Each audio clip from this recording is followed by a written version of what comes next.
জ্ঞানতিমিরাণ্ডস্য জ্ঞানাঞ্জনশলাকয়া চক্ষুरुन्मीलितं येन तस्मै श्रीगुरुवे नमः। श्रीचैतन्यमनोभीष्टं स्थापितं येन भूतले स्वयं रूपं कदा मह्यं ददाति स्वपदान्तिकं।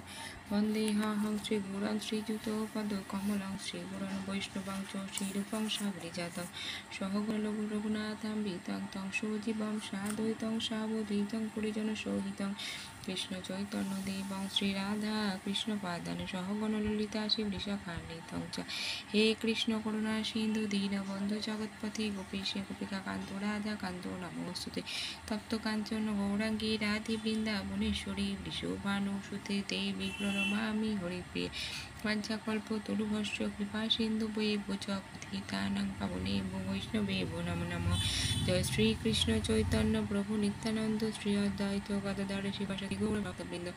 हरे कृष्ण कृष्ण कृष्ण हरे हरे हरे राम राम राम हरे हरे। ओम नमो भगवते वासुदेवाय नमः। नम्बर 20। अत व्यवस्थितां दृष्टा धर्तिराष्ट्रान् कपिध्वज प्रवृत्ते षष्ठ सम्माते धनुत्तम पाण्डवां ऋषिकेशं तदा বাক্যম ইদম আহমহিপতি। অনুবাদ। সেই সময় পাণ্ডুপুত্র অর্জুন হনুমান চিহ্নিত পতাকা শোভিত রথে অধিষ্ঠিত হয়ে তার ধনুক তুলে নিয়ে স্বর্ণ নিক্ষেপ করতে প্রস্তুত হলেন।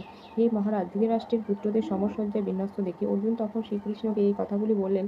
তাৎপর্য: কুরুক্ষেত্র যুদ্ধের শুরুতেই আমরা দেখতে পাই পাণ্ডবদের অপ্রত্যাশিত সৈন্যসজ্জা দেখে ধৃতরাষ্ট্রের পুত্রদের হৃৎকম্প শুরু হয়ে গেছে।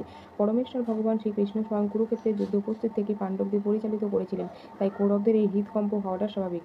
অর্জুনের সারথে হনুমান অঙ্কিত ধ্বজাও একটি বিজয়সূচক ইঙ্গিত, কারণ রাম রাবণের যুদ্ধে হনুমান শ্রীরামচন্দ্রকে সহযোগিতা করেছিলেন এবং শ্রীরামচন্দ্র বিজয়ী হয়েছিলেন। কুরুক্ষেত্রের যুদ্ধে অর্জুনকে সাহায্য করবার জন্য তার রথে শ্রীরামচন্দ্র ও হনুমান দুজনকে উপস্থিত থাকতে দেখতে পায়। শ্রীকৃষ্ণ হচ্ছেন শ্রীরামচন্দ্র এবং যেখানে শ্রীরামচন্দ্র সেখানেই তার নিত্য সেবক ভক্ত হনুমান এবং নিত্য সঙ্গিনী সীতালক্ষ্মী দেবী উপস্থিত থাকেন, তাই অর্জুনের কোনো শত্রুর ভয়েই ভীত হবার কারণ ছিল না।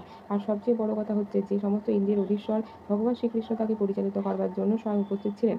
এভাবে যুদ্ধ জয়ের সমস্ত শুভ পরামর্শ অর্জুন পাচ্ছিলেন। তার নিত্যকালের ভক্তের জন্য ভগবানের দ্বারা আয়োজিত এই রকম শুভ পরিস্থিতিতে সুনিশ্চিত জয়েরই ইঙ্গিত বহন করে। হরে কৃষ্ণ।